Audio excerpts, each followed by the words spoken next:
بإحسان إلى يوم الدين أما بعد فأعوذ بالله من الشيطان الرجيم بسم الله الرحمن الرحيم حاميم والكتاب المبين إنا أنزلناه في ليلة مباركة إنا كنا منذرين فيها يفرق كل أمر حكيم أمرا من عندنا إنا كنا مرسلين رحمة من ربك إنه هو السميع العليم আল্লাহ পাক রব্বুল আলামিনের সমস্ত প্রশংসা যে আল্লাহ পাক কোরআন কারীম নাযিল করেছেন কদরের রাতে রমজান মাসে, যে আল কোরআন দিয়ে আল্লাহ পাক আমাদেরকে হেদায়েত দান করেছেন বলে আলহামদুলিল্লাহ। সালাত এবং সালাম নাযিল প্রিয় নবী সাল্লাল্লাহু আলাইহি সাল্লামের উপর, যার প্রতি আল্লাহ পাক আল কোরআন নাযিল করেছেন এবং যাকে এই কোরআন মানব জাতি পর্যন্ত পৌঁছে দেওয়ার বড় দায়িত্ব আল্লাহ পাক দিয়েছিলেন। তাফসির আজকে হবে সূরায়ে দুখানের। এই সূরায় দুখান শব্দটি উল্লেখ করা হয়েছে, যে দুখান মানে হচ্ছে ধোঁয়া, যে ধোঁয়া হয়েছে অথবা হবে, যে দুখান দেখা গেছে অথবা দেখা যাবে, ধোঁয়া, যেই ধোঁয়ার কথা আল্লাহ কোরআনে কারীমের এই সূরায় উল্লেখ করেছেন। এই শব্দটিকে নিয়ে নামকরণ হয়েছে সূরায়ে দুখান। এই সূরায়ে দুখান নবী করিম সাল্লাল্লাহু আলাইহি ওয়াসাল্লামের মক্কি জীবনে নাযিল হয়েছে, মক্কি জীবনে নাযিল হয়েছে। আল্লাহ পাক এই সূরা শুরু করেছেন বিসমিল্লাহির রহমানির রহিম হা মিম দিয়ে। হা মিম এই শব্দগুলি বা এই অক্ষরগুলি বলতে হবে, এই অক্ষরগুলি বিচ্ছিন্ন অক্ষর, যেগুলি সম্পর্কে এর আগে বহুবার বলা হয়েছে যে এর অর্থ নবী করিম সাল্লাল্লাহু আলাইহি ওয়াসাল্লাম সাহাবায়ে কেরামদেরকে জানাননি। আল্লাহ পাক রব্বুল আলামিন এগুলি দিয়ে হয়তো উদ্দেশ্য করেছেন চ্যালেঞ্জ করার, এটি সবচাইতে সুন্দর কথা এই ব্যাপারে, আর এসবের অর্থ উদ্দেশ্য সম্পর্কে আল্লাহই ভালো জানেন। তারপরে আল্লাহ পাক শপথ করেছেন সুস্পষ্ট কিতাবের, ওয়াল কিতাবিল মুবিন। আমি আল্লাহ কসম করছি, শপথ করছি সুস্পষ্ট কিতাবের। সেই কিতাব হচ্ছে কোরআনুল কারীম। কোরআনুল কারীম হচ্ছে এমন কিতাব যা সুস্পষ্ট, যার অর্থ, যার বিধিবিধান বড় স্পষ্ট। বিশ্বাসের সাথে, আকীদার সাথে সম্পর্ক হোক, ইবাদতের সাথে সম্পর্ক হোক, আখলাক চরিত্রের মামলাত আদান প্রদানের সাথে সম্পর্ক হোক, মানুষের অন্য সমস্যার সমাধানের সাথে সম্পর্ক হোক, সর্বক্ষেত্রে কোরআন কারীম সুস্পষ্ট কিতাব। এই কিতাবের শপথ করে আল্লাহ পাক বলছেন ইন্না আনজালনাহু ফি লাইলাতিন মুবারাকাহ। নিশ্চয় আমি আল্লাহ এই কোরআনকে, আনজালনাহু, একে নাযিল করেছি, অর্থাৎ এই সুস্পষ্ট কিতাবকে আল কোরআনকে নাযিল করেছি ফি লাইলাতিন মুবারাকা, বরকতময়ী রাতে। বরকতময়ী রাতে। ইন্না কুন্না মুনজিরিন, নিশ্চয়ই আমি সতর্ককারী। আমি এই কোরআন কারীম দিয়ে মানব জাতিকে সতর্ক করেছি। আনজারা ইউনজিরু মানে হচ্ছে সতর্ক করা, মুনজির ইসিম ফাইল, ওর জামা হচ্ছে মুনজিরিন বা মুনজিরুন। বরকতময় রাতে আল্লাহ পাক কোরআন কারীম নাযিল করেছেন। এই আয়াতে আল্লাহ এই রাতকে বরকতময়ী বলেছেন, লাইলাতুম মুবারাকা। এই মুবারক রাত বলাই এক শ্রেণীর বিদাতিরা পথভ্রষ্ট হয়েছে সুস্পষ্ট আয়াতকে বাদ দিয়ে, যাতে এই বরকতময়ী রাতের স্পষ্ট ব্যাখ্যা করা হয়েছে তা বাদ দিয়ে বিভ্রান্তির শিকার হয়েছে। এই বরকতময় রাত কোন রাত? লাইলাতুল কদর। কারণ আল্লাহ পাক কোরআন নাযিল করেছেন এই আয়াতে বললেন বরকতের রাতে। দ্বিতীয় আয়াতে সূরা কদরে আল্লাহ বলছেন, আম্মা পারা সূরা আপনাদের মুখস্থ আছে, ইন্না আনজালনাহু ফি লাইলাতিল কদরে। একই ভাষাই কাছাকাছি, পার্থক্য শুধু লাইলাতি মুবারাকা আর লাইলাতুল কদরের। এখানে আছে ইন্না আনজালনাহু ফি লাইলাতি মুবারাকা, আর ওখানে আছে ইন্না আনজালনাহু ফি লাইলাতুল কদর। নিশ্চয়ই একে আমি নাযিল করেছি, অর্থাৎ আল কোরআন নাযিল করেছি কোন রাতে? লাইলাতুল কদরে, কদরের রাতে। আল্লাহ কি বলে লাইলাতুল বারাতে, শবে বারাতে বললেন? কদরের রাতে বলেছেন। এরপরেও যদি কেউ বিভ্রান্ত হয় তো ওর চাইতে হতভাগা আর কেউ হতে পারেন না, স্পষ্ট কথা। তারপরে কেউ যদি বিভ্রান্তির শিকার হয় তাহলে শয়তানের খপ্পরে পড়েছে। ইন্না আনজালনা ফি লাইলাতুল কদর স্পষ্ট আল্লাহ করে দিলেন। আর এই কদরের রাত কোনখানে? আর একটি সম্ভাবনা থেকে যেতে পারে বা বিদাতিরা টেনে নিয়ে যেতে পারে যে ওটা কি কদর রাত বলা হয়েছে যেটা শাবান মাসে হয়, তাই না? এটাও তো বলতে পারে যে ওটা কি কদর রাত বলা হয়েছে যেটা শাবান মাসে হয়। তারও খণ্ডন আল্লাহ কোরআনে কারিমে করে দিয়েছেন। সূরা বাকারায় আল্লাহ বলছেন শাহরু রমাদান আল্লাযী উনজিলা ফীহিল কোরআন। রমজান এমন এক মাস যেই মাসে আল্লাযী উনজিলা ফীহিল কোরআন, আল কোরআন নাযিল হয়েছে। তাহলে আল কোরআন নাযিল হয়েছে রমজান মাসে, শাবানে নয়। কদরের রাতে নাযিল হয়েছে, শবে বরাত বলে কোনো রাতে নয়, কদর রাতে নাযিল হয়েছে। আর সেই রাত কি আল্লাহ এই তৃতীয় আয়াতে সূরা দুখানে বলেছেন লাইলাতুম মুবারাকা, বরকতময় রাত। তাফসীর ইবনে কাসির, যেটা সবচেয়ে ভালো তাফসীর, কোরআনের তাফসীর, কোরআন দিয়ে এবং হাদিস দিয়ে সেই তাফসীর পড়েন তাহলে তাতে স্পষ্ট পাবেন। আর বাংলা এটা অনুবাদ হয়ে গেছে যে এই লাইলাতুম মুবারাকা হচ্ছে। আর এই তিনটি আয়াতই সূরা দুখান এবং সূরা বাকারা, সূরা কদরের এই তিনটি আয়াতই ইমাম ইবনে কাসির রহমাতুল্লাহ নিয়ে এসেছেন, যা আপনাদের সামনে পেশ করলাম। আল্লাহ কোরআনে কারীম দিয়ে সতর্ক করেছেন মানুষকে। ফিহা ইউফরাকু কুল্লু আমরিন হাকিম। ফিহা মানে এই রাতে, হা জামিরের মারজা হচ্ছে এই রাতে, অর্থাৎ এতে, অর্থাৎ এই রাতে, বরকতময় রাতে।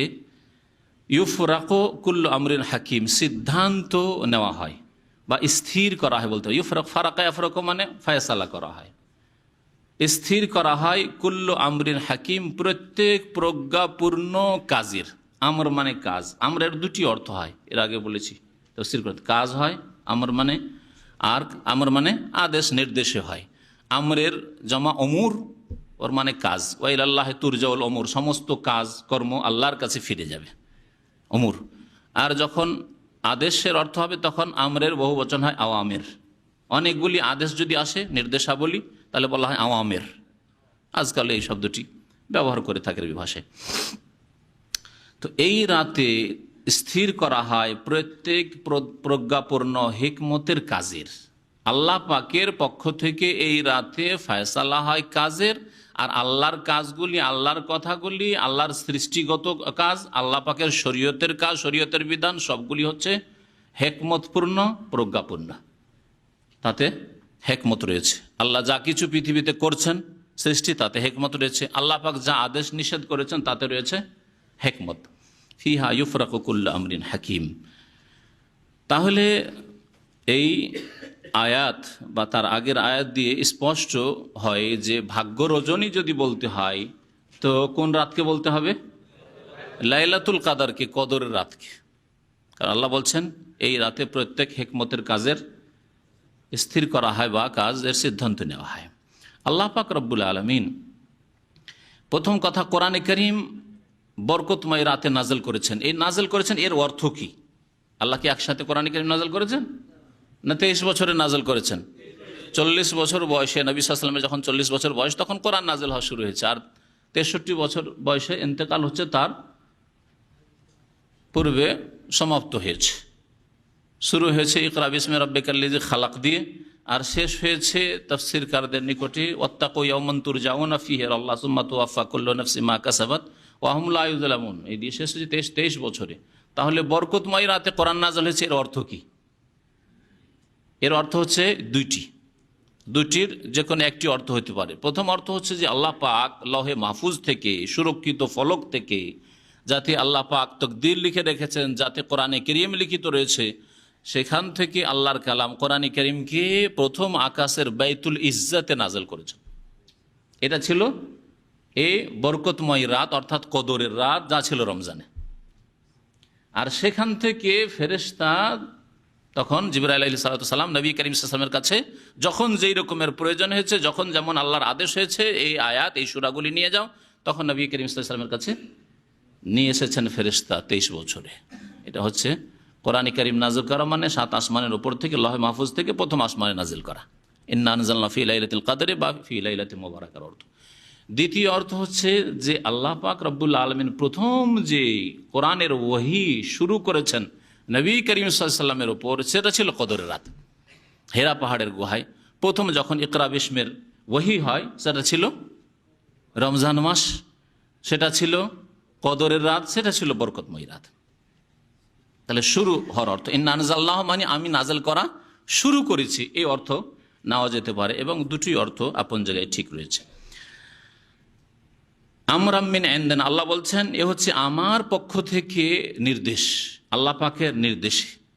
এই যে সব কিছুর স্থির করা হয়, কোরআনে কারীম নাযিল হয়েছে বরকতের রাতে, সব আল্লাহ পাকের আদেশক্রমে। ইন্না কুন্না মুরসালিন, নিঃসন্দেহে আমি আল্লাহ রাসূল প্রেরণ করে থাকি, আমি রাসূল প্রেরণ করেছি, কোরআনে কারীম নাযিল করেছি, রাসূল প্রেরণ করেছি, তার আগে কিতাব নাযিল করেছি, আর আম্বিয়া রাসূলগণকে আমি প্রেরণ করেছি।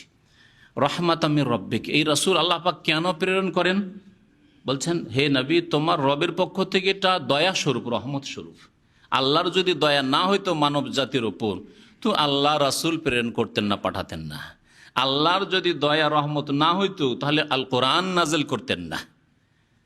আল্লাহ পাক যখন শিরক কুফরিতে দেখলেন মানব জাতিকে, পাপে যখন ডুবে দেখলেন, মানুষ মানুষকে যখন খেয়ে যাচ্ছিল, মানুষ মানুষের খুনের পিপাসু ছিল, মানুষ কোনো পাপকে পাপ মনে করতো না, শিরক কুফরি থেকে শুরু করে আর জীবন্ত নিজের মেয়েদেরকে, নিজের সন্তানদেরকে অভাবের ভয়ে, দারিদ্রের ভয়ে অথবা লজ্জায় যে মেয়ে বাড়িতে হলে মানুষই কি বলবে, হ্যাঁ, মানুষ বলবে যে ওর ঘরে মেয়ে হয়েছে, আর লোকে যার বাড়ি বিয়ে দেবো সে আমাকে শ্বশুর বলবে, হ্যাঁ, আমার জামাই, তো লজ্জাকর ব্যাপার। জাহিলিয়াতের যুগে এইরকম ধ্যান ধারণা হয়েছিল, তাই তারা জীবন্ত মেয়েকে দাফন করত। হিন্দুদের সতীদাহ, স্বামী মরে গেলে তাতে জীবন্ত নারীকে ঝাঁপ দিতে হতো, ধরে তাকে আগুনে নিক্ষেপ করে দেওয়া হতো।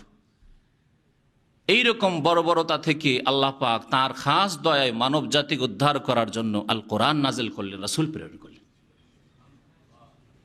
রাসূল যদি প্রেরণ না করতেন, আল কোরআন নাজিল না হইতো, তা আমাদের পূর্বপুরুষরা এই সতীদাহের কাজ করেছে, আমরাও সেই অবস্থায় থাকতাম, তার চাইতে আমাদের ভিন্ন অবস্থা হইতো না। নিজের হাতে তৈরি করে মাটি দিয়ে, পাথর দিয়ে তৈরি করে, খড়কুটো দিয়ে তৈরি করে মূর্তি, দেবদেবী তারই পূজা করতে থাকতাম। আল্লাহ যদি কোরআন নাজিল না করতেন, রাসূল না পাঠাতেন, তাহলে অনেকেই কবর মাজার মৃত ব্যক্তির পূজা করেছে জীবিত হয়ে।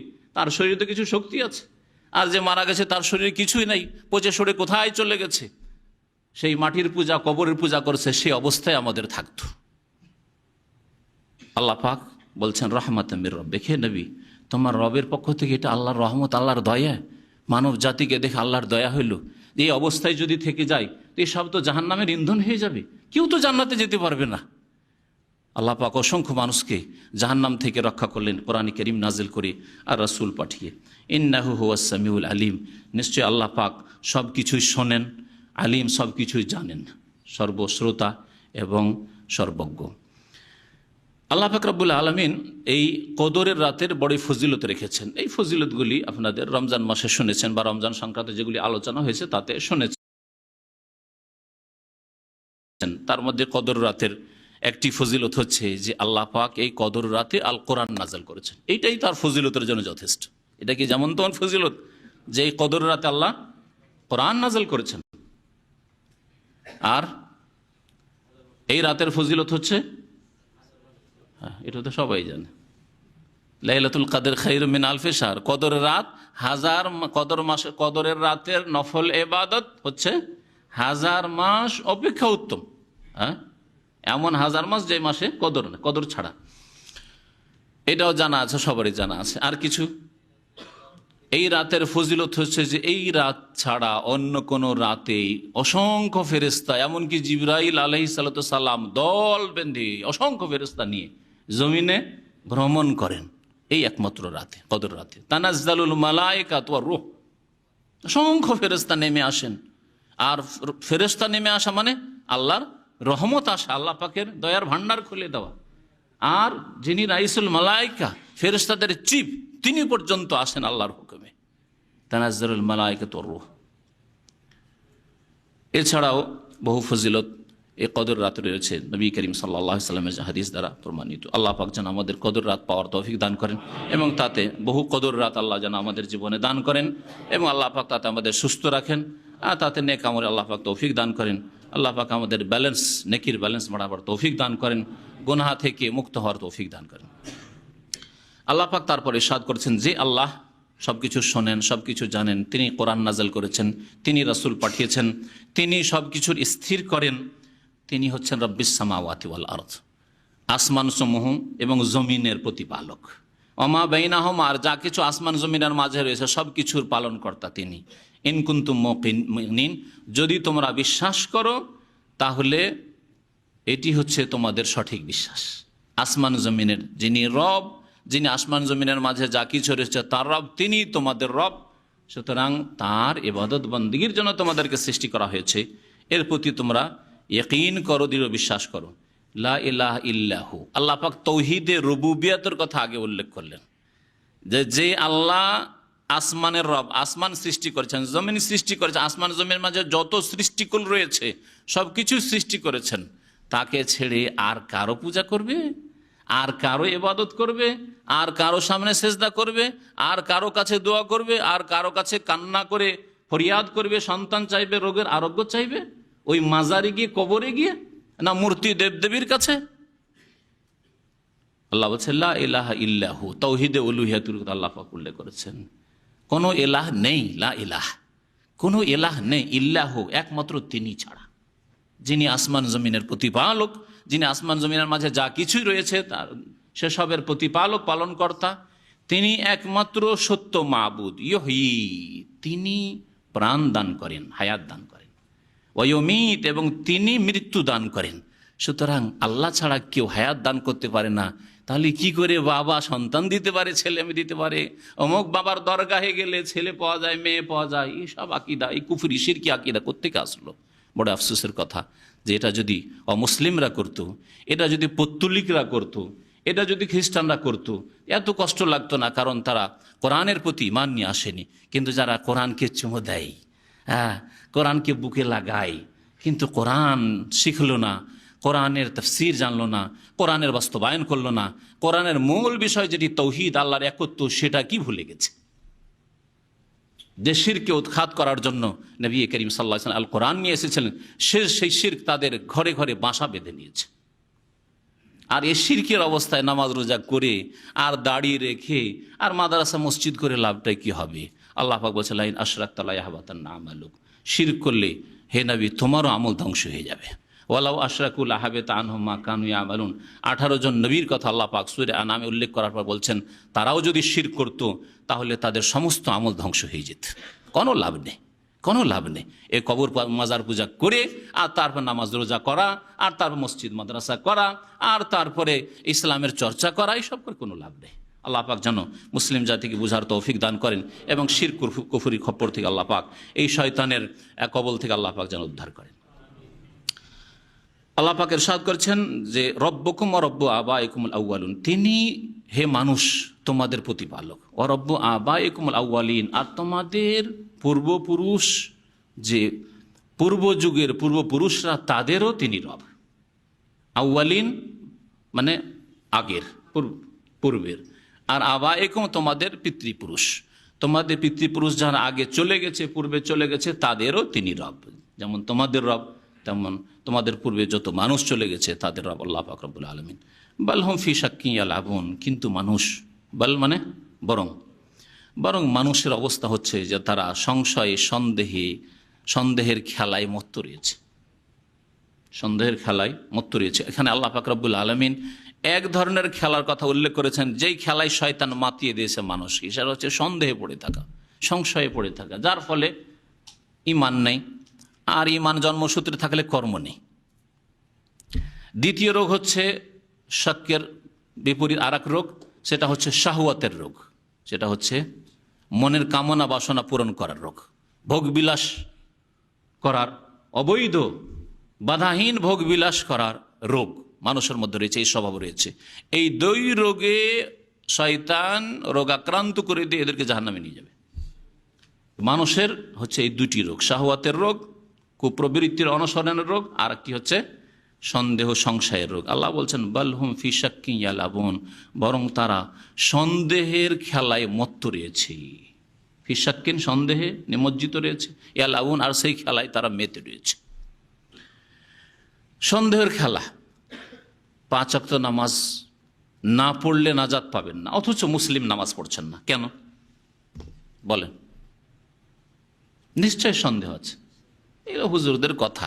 আপনার যদি দৃঢ় বিশ্বাস থাকতো যে আল্লাহ পাক রব্বুল আলামিন একদিন কিয়ামতের মাঠে উঠাবেন। এইরকম উঠান নয়, উঠাবেন এমন অবস্থায় উঠাবেন যেখানে ঘামে হাবুডুবু করবে। এরকম এসি চলছে আর বসে আছেন, অথবা হাট বাজারে ঘোরাঘুরি করছেন, অথবা কোনো মাঠে হাজির হয়েছেন, জলসওয়াজ মাহফিল ইজতিমাতে হাজির হয়েছেন। এইরকম নয়, আল্লাহ পাকের কাছে আসামি হাজির হইতে হবে। আর সেখানে প্রথম হিসাব হবে কিসের? প্রথম মুমিন না কাফের এটা দেখা হবে। কাফের ফালা নকিমুল লাহুম ইয়াউমাল কিয়ামাতি ওয়াজনা, কোনো দাঁড়ি পাল্লা তাদের প্রয়োজনই নাই, বিনা হিসাবে জাহান্নাম। আর হিসাব হওয়ার পরে জান্নাত না হয় জাহান্নাম, এটা মুসলিমদের হবে। আর প্রথম হিসাব হবে নামাজের 5 ওয়াক্ত সালাতের হিসাব হবে। জানেন, তারপরে যদি বিশ্বাস থাকতো, শাক বালহুম ফি শাক্কি ইয়ালাবুন, এই সন্দেহ না থাকতো, আর সন্দেহ খেলায় যদি মেতে না থাকতেন, তাহলে কোনো মুসলিম বেনামাজি হতে পারে? আপনি কি বেনামাজি হতে পারতেন? আপনি কি আধা নামাজি হতে পারতেন? ফজর ছাড়তে পারতেন? কখনো পারতেন না। কারণ ভালো করে জানছেন যে কোনো সময় আমার মওত হতে পারে, আর আল্লাহর কাছে আমাকে হাজির হইতে হবে, ওয়াইল আল্লাহি তুরজাউন, আর সেখানে ফিরে গিয়ে আমাকে 5 ওয়াক্ত নামাজের হিসাব দিতে হবে। শুধু এই নামাজের না, জীবনের প্রতিটি কাজের হিসাব দিতে হবে। সুতরাং কদম উঠাইতে হবে চিন্তা করে যে আমি এই কদম উঠিয়ে হিসাব দিতে পারবো কিনা, এই কাজ করে আমি জবাব দিতে পারবো কিনা, এই কথা বলে আমি জবাব দিতে পারবো কিনা, এই রকম জীবন যাপন করে আমি জবাব দিতে পারবো কিনা। জীবনের সংশোধন হয়ে যাবে, জীবনের সংশোধন হয়ে যাবে। কিন্তু আসলে বিশ্বাস ছিল না, যদিও জন্মসূত্রে মুসলিম, কিন্তু বালহুম ফি শাক্কিন ইয়ালআবুন, সন্দেহের খেলায় তারা মেতেছিল। ফারতাকিব, আল্লাহ বলছেন, সুতরাং হে নবী অপেক্ষা করো, ইন্তজার করো। ফারতাকিব মানে ফান্তাজির, অপেক্ষা করো, প্রতীক্ষা করো। ইয়াউমা, ওই দিনের, তাতিস সামাউ বিদুখানিম মুবিন, যেই দিন আসমান নিয়ে আসবে সুস্পষ্ট ধোঁয়া। শাব্দিক অর্থ করলাম, আসমান সুস্পষ্ট ধোঁয়ায় ছেয়ে যাবে। ফারতাকিব ইয়াউমা তাতিস সামাউ বিদুখানিম মুবিন, সেই দিনের অপেক্ষা করো। এই দিনটি কোন দিন, এই সম্পর্কে তাফসীরকারদের কয়েকটি মত রয়েছে। আমি 3টি মত উল্লেখ করব। কোন কোন তাফসীরে 2টি মত উল্লেখ করা হয়েছে, তবে আরেকটি মত উল্লেখ করা হয়েছে, সেটাও উল্লেখ করে দেওয়া ভালো, যাতে এই আয়াত সম্পর্কে, আয়াত বুঝার ক্ষেত্রে একবারে স্পষ্ট হয়ে যায় বিষয়টি। এই দিনটি কোন দিন? একটি মত, যেটি সাহাবী আব্দুল্লাহ বিন মাসউদ রাদিয়াল্লাহু তাআলা আনহুর মত, তিনি বলতেন যে এই দোকান, এই ধোঁয়া আসা, এটা হয়ে গেছে, এটা হয়ে গেছে। প্রথম 2টি মত, হয়ে গেছে না হবে, 2টি মত হয়ে গেছে। এবং তার সাথে অনেক তাফসীরকাররাই রয়েছেন।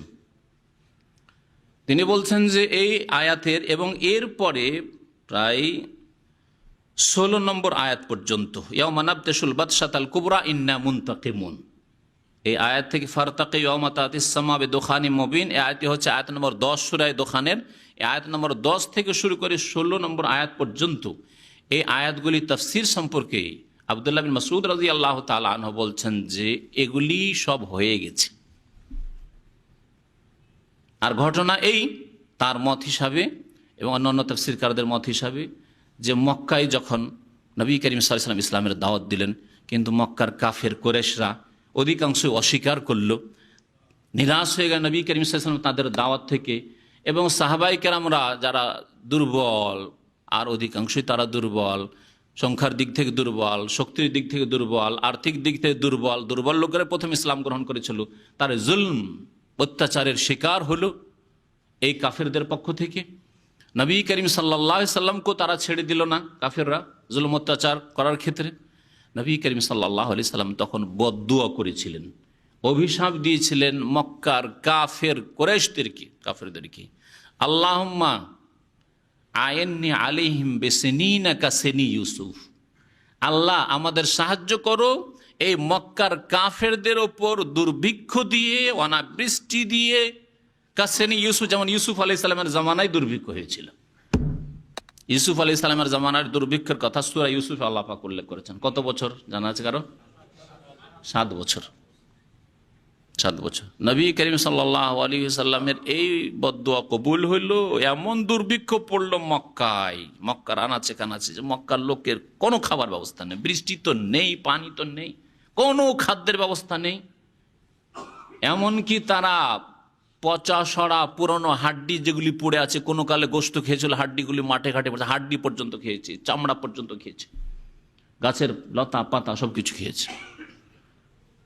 যখন কঠিন অবস্থা এরকম হইল, তখন তারা নবী করিম সাল্লাল্লাহু আলাইহি সাল্লামকে জড়িয়ে ধরল, যে আপনার সাথে আমাদের আত্মীয়তার সম্পর্ক আছে, আপনি আল্লাহর কাছে দোয়া করুন। দেখেন কাফেরদের বিশ্বাস সৎলোক সম্পর্কে, ভালো মানুষ সম্পর্কে, যদিও তারা না মানে ভালো মানুষের রাস্তা, তারপরে তাদের বিশ্বাস আছে যে আমরা ভুল পথে আছি, এর মাধ্যমে সমস্যার সমাধান হইতে পারে। নবী করিম সাল্লাল্লাহু আলাইহি সাল্লামকে তারা ধরল যে আপনি একটু দোয়া করেন, আমাদের রহম করেন, আল্লাহর কাছে দোয়া করেন, না হলে সর্বনাশ, ছেলে মেয়ে শিশু মহিলা সব ধ্বংস হয়ে গেল। নবী করিম সাল্লাল্লাহু আলাইহি সাল্লাম দোয়া করলেন, আল্লাহ পাক সেই দুর্ভিক্ষ উঠিয়ে নিলেন।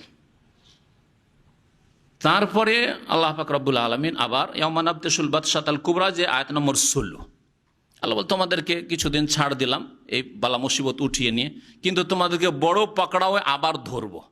এই বড় পাকড়াও ছিল বদরের দিন, যেই দিনে 70 জন কাফের নেতারা নিহত হয়েছিল, জাহান্নামে পৌঁছেছে হত্যা হয়ে, আর 70 জনকে বন্দি করে নিয়ে আসা হয়েছিল, লাঞ্ছিত অপদস্থ হয়েছিল তারা, অথচ তাদের সংখ্যা ছিল 1000, আর মুমিন মুসলিমদের সংখ্যা, সাহাবায়ে কেরামদের সংখ্যা 313 জন বা 14 জন। তো আল্লাহ পাক রব্বুল আলামিন এখন কি ইরশাদ করছেন তা তর্জমা করে দিই, তাহলে ওই তর্জমাতে বোঝা যাবে যে ঘটনাটা মক্কার ঘটনা আর এই ধোঁয়ার ঘটনা হয়ে গেছে। আল্লাহ পাক ইরশাদ করছেন, ফারতাকিব, হে নবী তুমি অপেক্ষা করো ওই দিনের, তাতিস সামা বিদুখানিম মুবিন, যেই দিন সুস্পষ্ট ধোঁয়া আকাশ নিয়ে আসবে। এই ধোঁয়ার কথা তো বলা হয়, ধোঁয়া কেমন করে নিয়ে আসবার হয়ে গেছে, সেই দুর্ভিক্ষের জামানায় যখন খুব দুর্ভিক্ষ পড়েছিল, অনাহারে থাকার কারণে, খিদার তাড়নায় মানুষের পেটে কিছু ছিল না, তখন আকাশের দিকে তাকালে চোখ আধার হয়ে যাওয়া বলে বুঝবে না, চোখ অন্ধকার হয়ে যায়, অন্ধকার হয়ে গেলে আকাশের দিকে ধোঁয়া ধোঁয়া মনে হইতো, তাকালে শুধু ধোঁয়া মনে হইতো। তাহলে আসলে ধোঁয়া ছিল না, সেটা ছিল খেয়ালি ধোঁয়া, দেখতে ধোঁয়ার মতো লাগতো। সেই ধোঁয়ার কথা আল্লাহ পাক এখানে উল্লেখ করেছেন, এমন একটা দিন আসবে মক্কায় দুর্ভিক্ষের কারণে কি হবে, তাতিস সামা বিদুখানিম মুবিন, সুস্পষ্ট ধোঁয়া দেখা দিবে, তাদের মাথার উপর ধোঁয়া ছেয়ে যাবে। এই তাফসীর ইবনে মাসউদ রাদিয়াল্লাহু তাআলা আনহুর তাফসীর। পক্ষান্তরে আব্দুল্লাহ বিন আব্বাস রাদিয়াল্লাহু তাআলা আনহুমা তাফসীর করেছেন, না এই ধোঁয়া আসেনি, আসবে। সেটা হচ্ছে কিয়ামতের বড় বড় যে 10টি লক্ষণ আছে তার একটি, বড় বড় 10টি লক্ষণ আছে, আর তার মধ্যে 3টি হচ্ছে খাসফুন বিল মাশরিকি, পূর্ব দিকে ভূমিকম্প হবে, জমিন ধসে, পৃথিবী ধসে যাবে। পশ্চিম খাসফুন বিল মাগরিব, পশ্চিম দিকে ধসবে, ও খাসফুন বে জাজিরাতিল আরব, আর তৃতীয় ধসা ধসবে, ভূমিকম্প হবে জাজিরা আরব, মানে আরব দ্বীপে বা আরব উপদ্বীপে। আর যারা ওই ধসাটিকে 3টাকে এক করেছে, তাহলে 2টো কমে গেলে তখন 8টি হবে। এই জন্য যদি কোনো কিতাবে 8 লেখা থাকে বড় লক্ষণ, বা 10টি লেখা থাকে, তাতে কোনো দ্বন্দ্ব নেই। তার মধ্যে একটি হচ্ছে দুখান, কিয়ামতের কাছাকাছি সময়ে বড় যে লক্ষণগুলি আসবে, কিয়ামতের আলামত বা লক্ষণ নিদর্শন, তার একটি হবে ধোঁয়া, প্রচুর পরিমাণে ধোঁয়া বেরিয়ে আসবে। সেই ধোঁয়াতে কাফেররা কষ্ট পাবে, তাদের জন্য বড়ই আযাব স্বরূপ হবে। পক্ষান্তরে যারা মুমিন, তাদের একটু সর্দি ভাব হবে, যেমন হাদিসে এসেছে কাজ্জুকাম, জুকাম সর্দি, সর্দির ভাব, হাঁচি, এরকম হবে, আর কিছু হবে না, তাদের কোনো ক্ষতি হবে না। এটা দ্বিতীয় মত হলো। তৃতীয় মত হচ্ছে যে এটা কিয়ামতের লক্ষণ যদি বলি, তার মানে পৃথিবীতে হবে, তাই না? দুনিয়া থাকাকালীন, দুনিয়া ধ্বংস হওয়ার পরে, দুনিয়া ধ্বংস হওয়ার আগে এটা হবে। তৃতীয় মত হচ্ছে যে না, এটা কিয়ামতের দিনে যখন কাফেরদেরকে জাহান্নামে নিক্ষেপ করার জন্য নিয়ে যাওয়া হবে, জাহান্নাম সচক্ষে সামনে দেখানো হবে, আর জাহান্নামের ধোঁয়া তখন প্রবল বেগে তারা দেখতে পাবে। সেই দিনের অপেক্ষা করো। আল্লাহ তাহলে তাদেরকে ধমক দিয়েছেন শাসানিমূলক, ইয়াউমা তাতিস সামাউ বিদুখানিম মুবিন, হে নবী অপেক্ষা করো এই কাফেরদের জন্য ওই দিন, কিয়ামতের দিনের, তাতিস সামাউ বিদুখানিম মুবিন, যেই দিন আকাশ সুস্পষ্ট ধোঁয়া তাদের সামনে নিয়ে আসবে, জাহান্নামের ধোঁয়া তারা দেখতে পাবে। এই 3টি মতের যে কোনোটি হইতে পারে, আর আয়াতগুলি কোনোটি ব্যাখ্যার বিপরীত নয়। আল্লাহ পাক রব্বুল আলামিন কোরআন কারিমে এত ব্যাপকতা আছে যে সেগুলি যদি অন্য কোনো আয়াত অথবা হাদিসের বিরোধী না হয়, তাহলে একটি অর্থ না, সবগুলি অর্থ নেওয়া যেতে পারে। এখন তরজমা তাফসীর দেখা যাক। আল্লাহ পাক বলছেন ইয়াগশান নাসা, এই ধোঁয়া মানুষকে ঢেকে নেবে, মানব জাতিকে ঢেকে নেবে। যারা বলছে এটা হয়ে গেছে, যেমন ইবনে মাসউদ হচ্ছে একশান নাস মানুষকে মানে মক্কাবাসীকে, তাহলে মক্কাবাসীর সাথে খাস করতে হচ্ছে। ইবনে আব্বাস রাদিয়াল্লাহু তাআলা বলতেন যে আল্লাহ আন্নাসা বলেছেন, আল্লাহ তো বলেন যে মক্কার লোক শুধু, সমস্ত লোককে। তাহলে বোঝা গেল এটা কিয়ামতের বড় নিদর্শন, একশান নাস। আর যারা বলছেন আখিরাতে, তারা বলছে একশান নাস মানে কাফের মানুষদেরকে এই জাহান্নামের ধোঁয়া ঢেকে নেবে।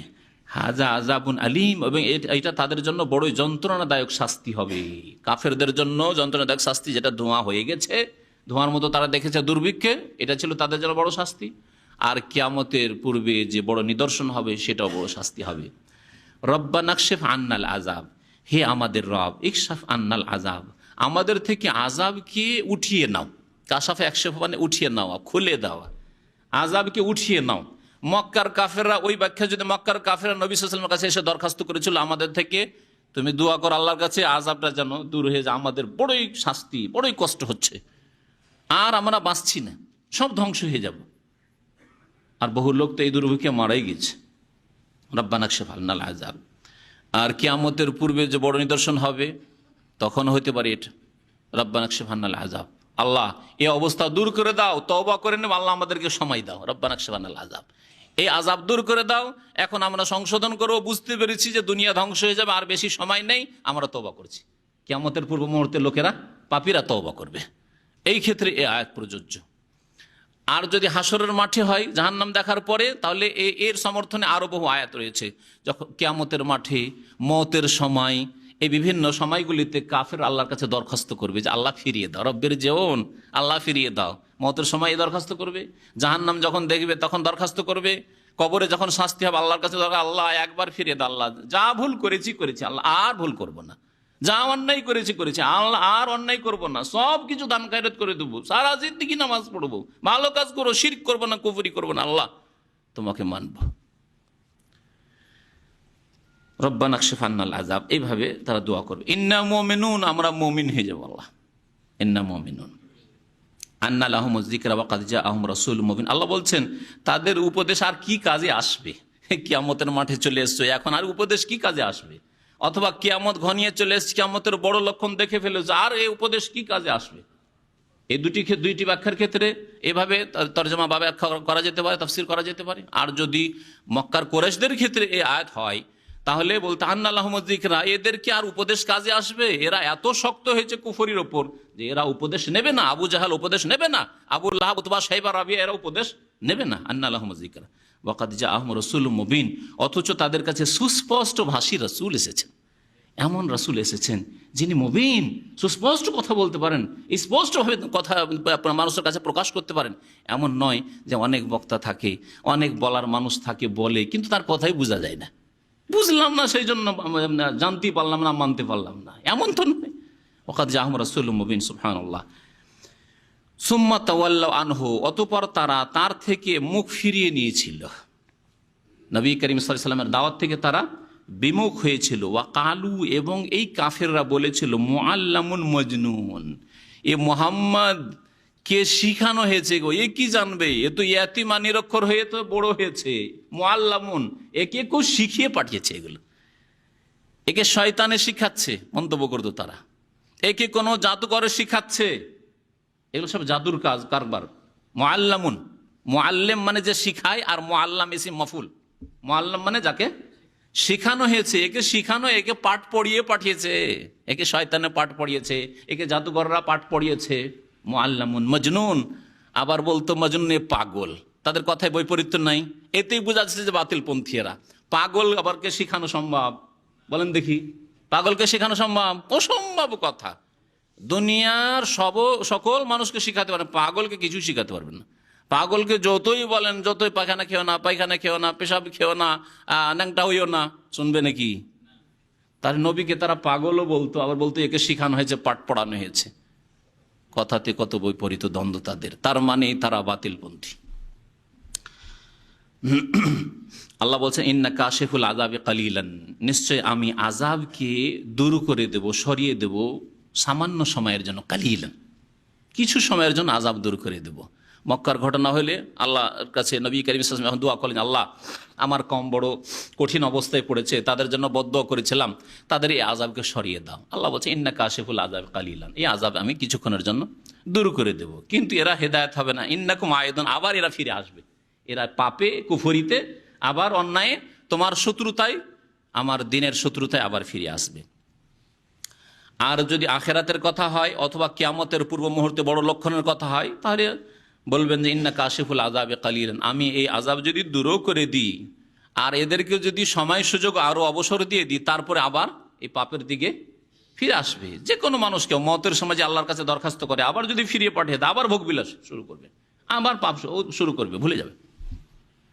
ইন্নাকুম আয়দুন, আল্লাহ বলছেন ইয়াউমা নাবতিশুল বাতশাতাল কুবরা, সেই দিনকে স্মরণ করো যেই দিন বড় পাকড়াও আমি পাকড়াও করব। বাতাসে আবতস মানে ধরে নাও, পাকড়াও করা। আর সে যেমন তেমন ধরনের বড় ধরনের পাকড়াও আমি করব। আল্লাহ বলছেন আল বাতশাতাল কুবরা ইন্না মুনতাকিমুন, নিশ্চয় আমি প্রতিশোধ গ্রহণকারী, নিশ্চয় আমি আল্লাহ প্রতিশোধ গ্রহণকারী। এই বড় পাকড়াও কি? আল বাতশাতুল কুবরার তাফসীর ইবনে মাসউদ রাদিয়াল্লাহু তাআলা করেছেন, সেটা হচ্ছে ইয়াউম বদর, বদরের যুদ্ধ। হক বাতের মাঝে পার্থক্য করা হয়েছে। আর জীবনে জীবনে কখনো কুরাইশদের আর এই মক্কার কাফেরদের এইরকম অবস্থা হয়নি, দুর্গত অবস্থা, কোথাও লড়াই করতে গিয়ে এরকম লাঞ্ছিত অপদস্থ আর এইভাবে তারা ক্ষতিগ্রস্ত হবে, এটা কোনোদিন হয়নি। এই জীবনের প্রথম শিক্ষা পেয়েছে আল বাতশাতুল কুবরা, আল্লাহ বড় পাকড়াও করেছেন, দুনিয়ার এই পাকড়াও। আর যারা বলেছেন যে কিয়ামতের দিনের এইসব ঘটনা, ইবনে আব্বাস রাদিয়াল্লাহু তাআলা আনহুমা যেমন বলেছেন, অন্য অন্য তাফসীর কারগণ, তাহলে আল্লাহ পাক বড় পাকড়াও করবেন মানে জাহান্নামের পাকড়াও, আখিরাতের শাস্তি সবচাইতে বড় পাকড়াও। আল্লাহ বলছেন ওয়ালাকাদ ফাতান্না কাবলাহুম কওমা ফিরআউন, আল্লাহ পাকের নীতিমালা প্রত্যেক জাতির জন্য, প্রত্যেক মানুষের জন্য এইরকমই। শুধু তোমাদেরকে আল্লাহ ধরবেন বা ধরেছেন এমন কথা নেই, তোমাদের পূর্বে ফিরআউন এইরকম করেছিল, তাকেও আমি ধরেছিলাম। তোমরাও যদি ফিরআউনের মতো আচরণ করো, হে আরবের লোকেরা, হে কুরাইশরা, হে মক্কার লোকেরা, তাহলে তোমাদের সাথেও এই আচরণে আমি করব। আল্লাহ কোরআনে কারীমের সূরায়ে বনী ইসরাঈলের একটি ছোট্ট আয়াতে বলেছেন ওয়াইন উদ্তুম উদনা, তোমরা যদি ফিরো আমিও ফিরব, তোমরা পাপের দিকে ফিরো আমি শাস্তি নিয়ে ফিরব, আর তোমরা যদি সংশোধন করে ফিরে আসো, আমার দিকে ফিরে আসো, আমি তোমাদের কাছে রহমত নিয়ে ফিরে আসবো। ওয়াইন উদ্তুম উদনা, আল্লাহ পাকের নীতিমালা। আল্লাহ পাক বলছেন ওয়ালাকাদ ফাতান্না কাবলাহুম, এদের পূর্বে আমি পরীক্ষায় ফেলে দিয়েছিলাম কওমা ফিরআউন, ফিরআউনের জাতিকে, ফিরআউনের সেনাবাহিনীকে, কিবতীদেরকে। ওয়াজাআহুম রাসূলুন করিম, এবং তাদের কাছে সম্মানিত একজন রাসূল এসেছিলেন, তার নাম কি? মূসা আলাইহিস সালাম। আন আদ্দু ইলাইয়া ইবাদাল্লাহ, সংক্ষেপ করে দেওয়া আছে। মূসা আলাইহিস সালামের ঘটনা বড়ই লম্বা ঘটনা, ছোট থেকে বড় কিভাবে হলেন, আবার মূসা আলাইহিস সালাম ফিরআউনের কাছে কিভাবে দাওয়াত নিয়ে গেলেন, আর কথাবার্তা হইলো, আরও ঘটনা ঘটল, তার মাদিয়ানের সফর, তারপরে আবার রাতারাতি সাথীদেরকে, বনী ইসরায়েল যারা মুমিন হয়েছিলেন তাদেরকে নিয়ে মিসর থেকে বেরিয়ে যাওয়া, আর সমুদ্র পার হয়ে সুরক্ষিত স্থানে চলে যাওয়া। সংক্ষেপ করে দিয়ে আল্লাহ বলছেন ওই যে সমুদ্র পার হয়ে চলে যাচ্ছেন মূসা আলাইহিস সালাম, তখনকার কথার কাছে চলে আসেন। আল্লাহ পাক বলছেন আন আদ্দু ইলাইয়া ইবাদাল্লাহ, শেষখানে যা কিছু দাওয়াত দেওয়া হইলো, দাওয়াত কবুল করলো না ফিরআউনকে মূসা আলাইহিস সালাম বললেন যে দেখো, তোমার দরবারে আর তোমার বংশধর, তোমার সেনাবাহিনী, এদের ঘরে ঘরে বনী ইসরায়েল আমার জাতির লোকেরা যারা মুমিন মুসলিম হয়েছে, তারা গোলামীর জীবন যাপন করছে, তাদের নারীদেরকে তোমরা দাসী বানিয়ে রেখেছো, আর এদেরকে কঠোর পরিশ্রমের মেহনতের কাজে লাগিয়ে রেখেছো, এদেরকে ছেড়ে দাও, এই আল্লাহর বান্দাদেরকে স্বাধীন হয়ে আল্লাহর বন্দেগী, আল্লাহর ইবাদত করতে দাও।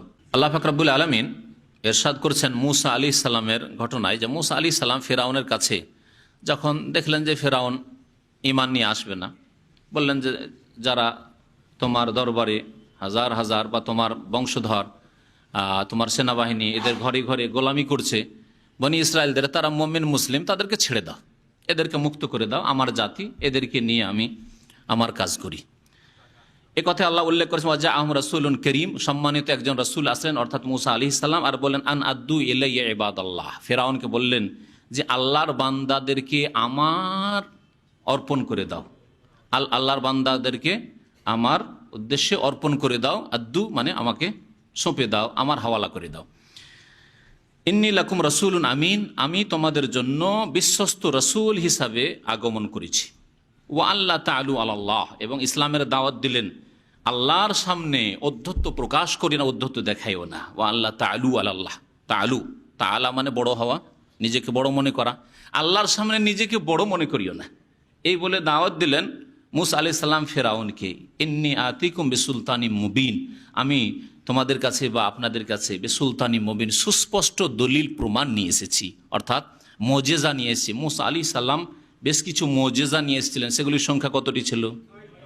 ওয়ালাকাদ আতাইনা মুসা তিসআ আয়াতিন বাইয়িনাত। আল্লাহ কোরআনে কারীমে বলেছেন সূরা বনী ইসরাঈলে যে নিশ্চয়ই আমি মুসা আলাইহিস সালামকে দিয়েছিলাম তিসআ আয়াতিন, 9টি নিদর্শন, বাইয়িনাত সুস্পষ্ট, 9টি মুজিজা। তার মধ্যে একটি ছিল লাঠি, মুসা আলাইহিস সালামের লাঠি।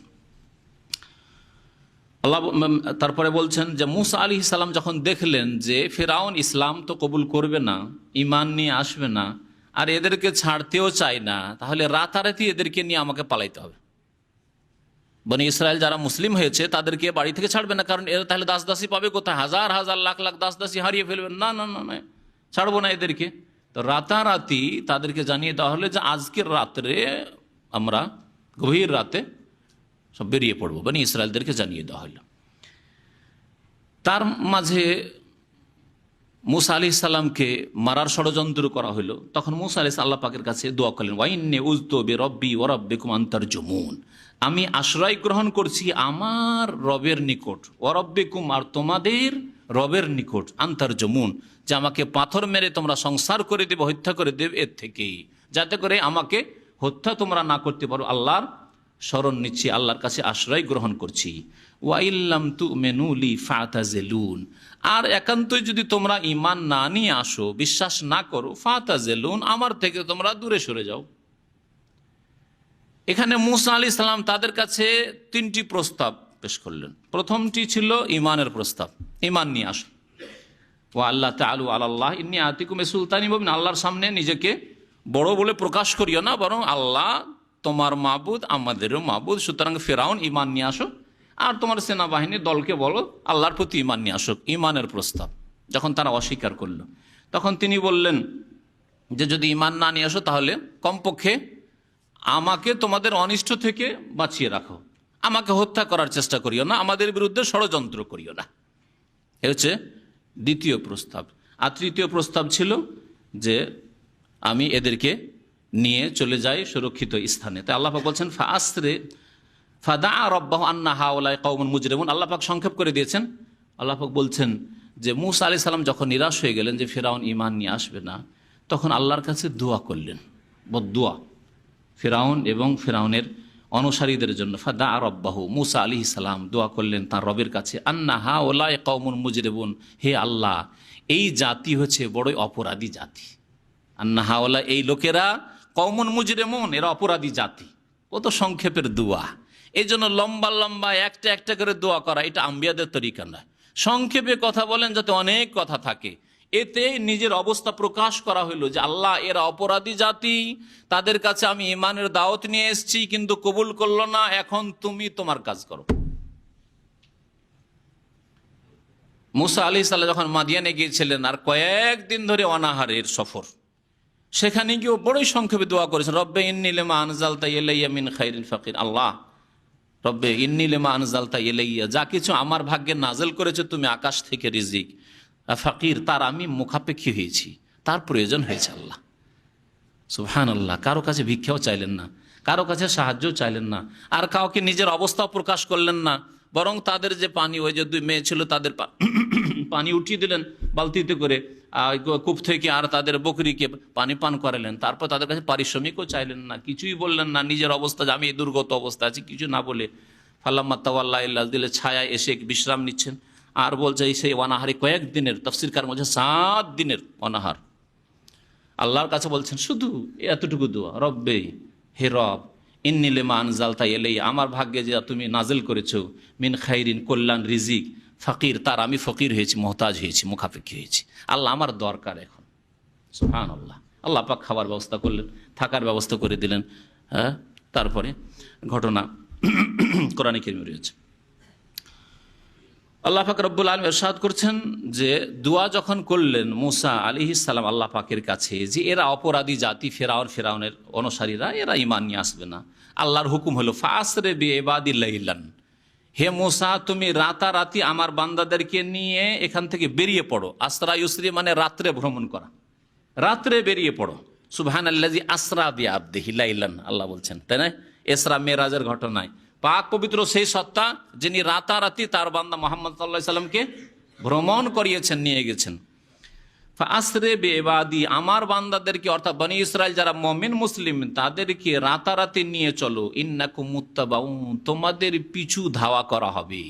আল্লাহ ভবিষ্যৎবাণী করে দিলেন যে রাত্রেই বেরোও, তারপরেও তোমার জানতে পারলেই এই রাতেই তোমাদের পিছে ধাওয়া করা হবে। ওয়াতরুকিল বাহরা হাওয়ান, মুসা আলাইহিস সালাম ঘটনা আরো সংক্ষেপ করে আল্লাহ বলছেন সমুদ্রের কাছে পৌঁছিলেন, এগুলো আল্লাহ উল্লেখ এখানে করে অন্য আয়াতে রয়েছে। সেখানে যখন পৌঁছিলেন তখন সামনে সমুদ্র, পিছন থেকে হাজার হাজার সেনাবাহিনী ফেরাউন চলে আসছে। এই দেখে তো মুসা আলাইহিস সালামের জাতি বনি ইসরাইল তারা কি বলল, মুসা কোন জায়গায় ফাঁসাইলে? হ্যাঁ, আরে বাড়িতে ছিলাম, ভালো ছিলাম, হ্যাঁ দিন মজুর করছিলাম, গোলামি করছিলাম, গোলামির জীবন ভালো ছিল, বেঁচে তো ছিলাম, দুটা রোজগার তো কিছু করছিলাম, কি করলে তুমি? সামনে সমুদ্র, পানি, ডুবে মরবো, আর পিছনে তো হাজার হাজার সেনাবাহিনী, কি করলে তুমি? মুসা আলাইহিস সালাম কি বলেছিলেন তখন? কাল্লা, কখনো এটা হইতে পারে না যে আল্লাহ ধ্বংস করে দিবেন। আল্লাহ তো বলেছেন আমাদেরকে বের হইতে, যে রাতের বের হও। ইন্না মাইয়া রব্বি সায়াহদিন, নিশ্চয় আমার সাথে আমার রব আমার প্রতিপালক করেছেন, সায়াহদিন শীঘ্রই রাস্তা দিবেন, শীঘ্রই রাস্তা দেখাবেন। সাথে সাথে আল্লাহ বলছেন, কি বলছেন? যে আনিজরে বেআসাকাল বাহারা, সমুদ্রে লাঠি মারো। এই যে মজিজার লাঠি, সমুদ্রের লাঠির বাড়ি দিলেন। লাঠির আঘাত করায় 12টি বংশ ছিল বনি ইসরাইল, এক বংশ আর এক বংশের রাস্তায়, কারণ তাদের মধ্যে বংশীয় টান একটা ছিল। আরবদের মধ্যে এখন এই বংশীয় জাতীয়তা এত বেশি আছে যে এক বংশ আর এক বংশ বিয়ে দিতে এখন পর্যন্ত রাজি না। কয়েকদিন আগে এক ছেলে বলছে বয়স হয়ে গেছে বিবাহর, বলছে বংশের মধ্যে ভালো মেয়ে পায় না বিয়ে করার জন্য, আর বংশের বাইরে গেলে বংশের যে নেতারা আছে, মাতাব্বররা আছে, তারা একবারে চরম শক্ত হয়ে দাঁড়িয়ে আছে। কেন তুমি গেলে? কার হুকুমে তুমি বাইরে বিয়ে করার জন্য গেলে? সুবহানাল্লাহ, আলহামদুলিল্লাহ আফানা, আল্লাহ আমাদেরকে বাঁচিয়েছেন। আলহামদুলিল্লাহ, এই জাতীয়তা, এই বংশীয় জাতীয়তা আলহামদুলিল্লাহ, আর যারা খাঁটি মুমিন তাদেরকে এসব থেকে আল্লাহ মুক্ত করেছেন। তো এই জাতীয়তা পুরনো যুগ থেকে বিভিন্ন জাতির মধ্যে আছে বা থেকেছে। তো এরাও 12টা বংশ ছিল, কেউ কারো রাস্তায় চলবে না, কেউ কারো ঘাটে পানি খাবে না, আলাদা আলাদা লাগবে। 12টা রাস্তা আল্লাহ করে দিলেন, যাও যাও নিজ নিজ বংশ নিয়ে একে এক রাস্তা, আলাদা আলাদা রাস্তা দিয়ে যাও। সমুদ্র পার হওয়ার পরে মুসা আলাইহিস সালাম চিন্তা করলেন যে রাস্তাগুলিতে এরকম থেকে গেল, আর পিছনে সেনাবাহিনী ফেরাউন আসছে, যদি এই রাস্তা পেয়ে যায় তাহলে তো ফের ধরা খেয়ে যাবো আবার, তাই না? তখন আবার চ্যালেঞ্জ, আরেকবার লাঠি মারি, লাঠি মারলে রাস্তাগুলি আবার একাকার হয়ে যাবে, পানি তো রাস্তা বন্ধ হয়ে যাবে, আর আসতে পারবে না। এই চিন্তা করলেন মুসা আলাইহিস সালাম, তাফসীর গান বলেছেন। তখন আল্লাহ নিষেধ করেছেন, শোনো মুসা, ওয়াতরুকিল বাহরা রাহওয়ান, সমুদ্রকে ছেড়ে দাও রাহওয়ান, স্থির আপন অবস্থায়, যে অবস্থায় আছে, মানে রাস্তা হয়ে আছে থাকতে দাও, ভয় করিও না যে রাস্তা হয়ে আছে ওরা চলে আসবে আর ধরে নিবে, ওই চিন্তা তুমি করিও না। ওয়াতরুকিল বাহরা রাহওয়ান ইন্নাহুম জুনদুম মুগরাকুন, এই ফেরাউন এবং ফেরাউনের সেনাবাহিনী, জুনদুন এমন সেনাবাহিনী, জুন মানে সেনাবাহিনী, ওর জমা হচ্ছে জুনুদ, সেনাবাহিনীকে জুনুদ বলা হয়, জৈশ বলা হয়। ইন্নাহুম জুনদুন, এমন সেনাবাহিনী, মুগরাকুন যাদেরকে পানিতে নিমজ্জিত করানো হবে, পানিতে ডুবিয়ে দেওয়া হবে। আল্লাহ এখন জানাচ্ছেন যে এদেরকে পানিতে ডুবাবো, সুতরাং রাস্তাগুলো থাকতে দাও, রাস্তাগুলো থাকতে দাও।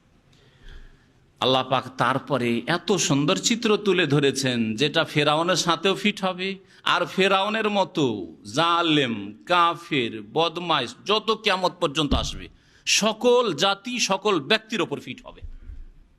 যত পাপিষ্ট কিয়ামত পর্যন্ত আসবে, প্রত্যেক জাতির, প্রত্যেক ব্যক্তির, পাপিষ্ট ব্যক্তি এবং জাতির আল্লাহ চিত্র তুলে ধরেছেন। তরজমা তাফসীরটা ভালো করে শুনেন। সুবহানাল্লাহ, মাঝে মাঝে এইরকম লোকের অবস্থা যখন মনে পড়ে তখন আমি আয়াতটা রিপিট করি, পড়ি মাঝে মাঝে। আল্লাহ বলছেন, কাম তারাকু মিন জান্নাতিন ওয়া উয়ুন ওয়া যুরুইন ওয়া মাকামিন কারীম ওয়া নামাতিন কানু ফিহা ফাকিহিন কাযালিকা ওয়া আওরাসনাহা কওমান আখারিন ফামা বাকাত আলাইহিমুস সামা ওয়াল আরযু মা কানু মুনজারিন। সুবহানাল্লাহ, তাফসীর করি, শুনেন।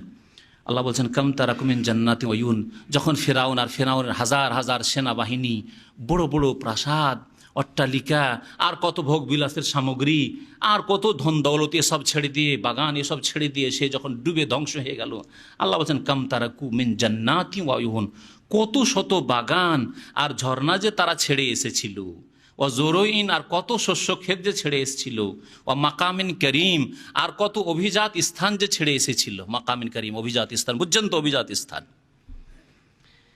ও নামাতিন কানু ফিহা ফাকির, আর কত যে নিয়ামত আর ভোগবিলাসের সামগ্রী ছেড়ে এসেছিল, ফিহা ফাকির, যা নিয়ে তারা আনন্দিত ছিল। রাতে কিছুক্ষণ আগে কত আনন্দের জীবনযাপন করছিল, সব ছেড়ে তারা এসেছিল, ধ্বংস হয়ে গেল, পানিতে ডুবে সব সর্বনাশ হলো তাদের। কাযালিকা, আল্লাহ বলছেন আমি এইরকমই করে থাকি। ও আওরাসনাহা কওমান আখারিন, আর এইসব ধন দৌলতের, এসব শস্য ক্ষেতের, তাদের বাড়ি ঘরের, তাদের দেশের আমি উত্তরাধিকারী বানিয়ে দিলাম কওমান আখারিন, অন্য জাতিকে। ধ্বংস হয়ে গেল ফিরাউনের জাতি, আর মিশরের আল্লাহ পাক রব্বুল আলামিন নেতৃত্ব দিয়ে দিলেন তখন বনি ইসরায়েলদেরকে দিয়ে দিলেন। আল্লাহ কি করতে পারেন না, চিন্তা করেন তো। কয়েক মিনিটের মধ্যে ধ্বংস হয়ে কিভাবে পরিবর্তন ঘটল। এইরকম যে কোনো জালেমদের কথা আপনি চিন্তা করে দেখেন, যে তারা কত সুন্দর বাগান, আর কত সুন্দর ঝর্ণায়, আর কত তাদের ধন সম্পদ, আর কত তাদের ভোগবিলাসের সামগ্রী ছিল, আর কি জীবনযাপন তারা করত, কোথা থেকে কোথায় চলে গেছে। আছে নামগন্ধ তাদের, হ্যাঁ, তাদের বংশ পরিচয় পাওয়া যাচ্ছে যে তার ভাই বোন কেউ বেঁচে আছে, তার ছেলে মেয়েরা আছে, তাদের আত্মীয় স্বজনরা আছে, অমুক জায়গায় আছে, সসম্মানে আছে, কিছু আছে, সব শেষ হয়ে গেছে। নাম ধরার কোনো প্রয়োজন নেই। প্রত্যেক যুগে যুগে এইরকম জালেমদের দশা আপনি দেখতে পাবেন, যেমন ফেরাউন এবং ফেরাউনের অনুসারীদের হয়েছে। কিন্তু ধৈর্য ধরার প্রয়োজন রয়েছে। মুমিনকে ধৈর্য ধরতে হবে। ইন্নাল্লাহ মা'আস সাবিরিন। আল্লাহ পাক অবসর দেন, জালেমকে ছেড়ে দেন না। ইন্নাল্লাহা ইউমহিলু, আল্লাহ এমহাল করেন, ওয়ালা ইউহমেলু, আল্লাহ এহমাল করেন না। এহমাল মানে ছেড়ে দেওয়া। জালেমকে চিরকালের জন্য ছেড়ে দেন না, কিন্তু জালেমকে আল্লাহ ছাড় দেন, অবসর দেন। আচ্ছা, কিছুদিন আমোদ ফুর্তি করো, কিছুদিন বদমাইশি করো। আল্লাহ বলছেন কাযালিকা আওরাসনাহা কওমান আখারিন, এইভাবে আমি করে থাকি এবং অন্য জাতিকে তাদের ওয়ারিস বানিয়ে দিলাম, উত্তরাধিকারী বানিয়ে দিলাম। ফামা বাকাত আলাইহিমুস সামা ওয়াল আরদু, সুতরাং এই ফেরাউন এবং ফেরাউনের অনুসারীদের ওপর না আসমান কাঁদলো, না জমিন কাঁদলো। ওয়ামা কানু মুনজারিন, আর এদেরকে ছাড় দেওয়া হলো না। আল্লাহ ছেড়ে দিলেন না, ধরেই ফেললেন। কেমন কথা, আসমান কাঁদলো না, জমিন কাঁদলো না, ফেরাউনের ওপর কাঁদলো না, ফেরাউনের সেনাবাহিনীর ওপর কাঁদলো না, তাহলে মুমিনদের ওপর নিশ্চয় কাঁদে আসমান জমিন, তাই না? হ্যাঁ, কাঁদে, জি কাঁদে। এই আয়াতের প্রমাণ যে যখন কাফেরদের ওপর কাঁদেনি ফেরাউন এবং ফেরাউনের অনুসারী কাফের জালেমদের উপর আসমান জমিন কান্না করেননি, তাহলে যারা মুমিন, যারা মুত্তাকি, যারা পরহেজগার, যারা আল্লাহর বন্ধু, আল্লাহর ওলি, তাদের জন্য অবশ্যই আসমান জমিন কান্না করে। নবী করিম সাল্লাল্লাহু আলাইহি সাল্লামের হাদিসে তাফসীর এর ব্যাখ্যা রয়েছে যে মানুষ যদি সৎ হয়, ভালো মানুষ হয়, তাহলে ভালো মানুষের আমল আকাশ পথে যায়, তাই না?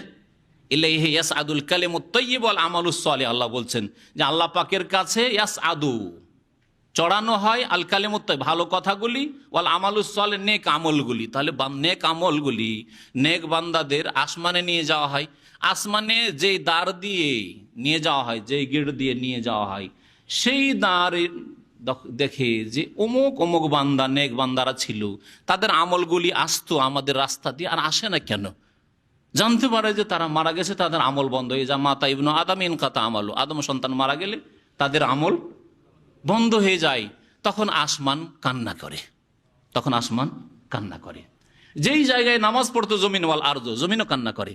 যেই জায়গায় নামাজ পড়তো, যেই জায়গায় দোয়া করতো, যেই জায়গাতে নেক আমল করতো, যেই জায়গাতে নেক বান্দা ভালো কাজের জন্য চলাফেরা করতো, মানুষের উপকার করতো, সেই জায়গাগুলি দেখে যে এই লোক যে মানুষের উপকার করতো, এই লোক যে 5 ওয়াক্ত নামাজ পড়তো, এই লোক যে আল্লাহর সামনে কান্না করতো আমার উপর বসে, আমার পিঠে বসে, এ তো আর নেই। তখন ওই জমিনও কান্না করে।